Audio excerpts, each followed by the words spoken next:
My fellow Americans, the war in Afghanistan is now over. I'm the fourth president who has faced the issue of whether and when to end this war. When I was running for president, I made a commitment to the American people that I would end this war.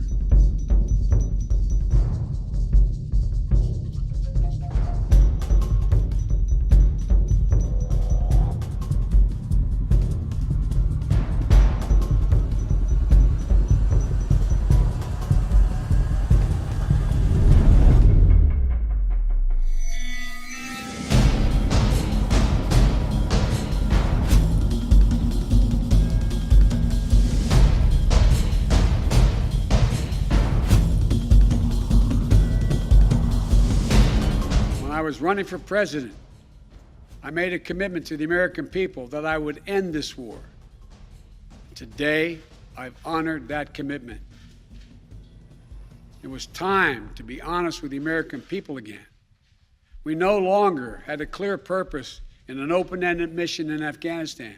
After 20 years of war in Afghanistan, I refused to send another generation of America's sons and daughters to fight a war that should have ended long ago. After more than $2 trillion spent in Afghanistan, a cost that researchers at Brown University estimated would be over $300 million a day for 20 years in Afghanistan, for 2 decades. Yes, the American people should hear this, $300 million a day for 2 decades. What have we lost as a consequence in terms of opportunities? I refuse to continue a war that was no longer in the service of the vital national interest of our people.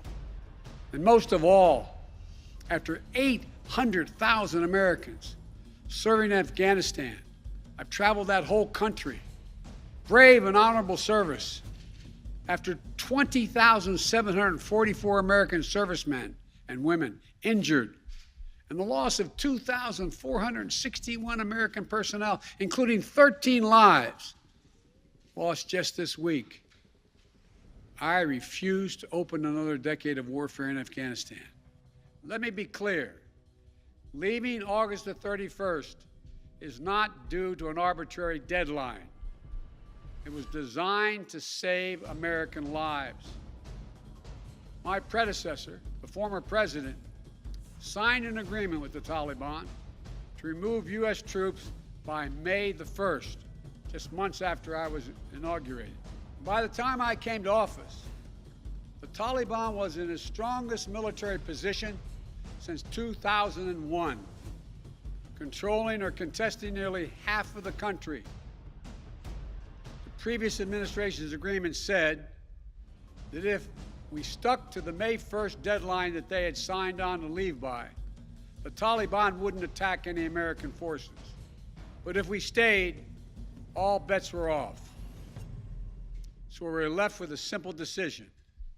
Either follow through on the commitment made by the last administration and leave Afghanistan, or say we weren't leaving and commit another tens of thousands more troops going back to war. That was the choice, the real choice, between leaving or escalating. I was not going to extend this forever war, and I was not extending a forever exit.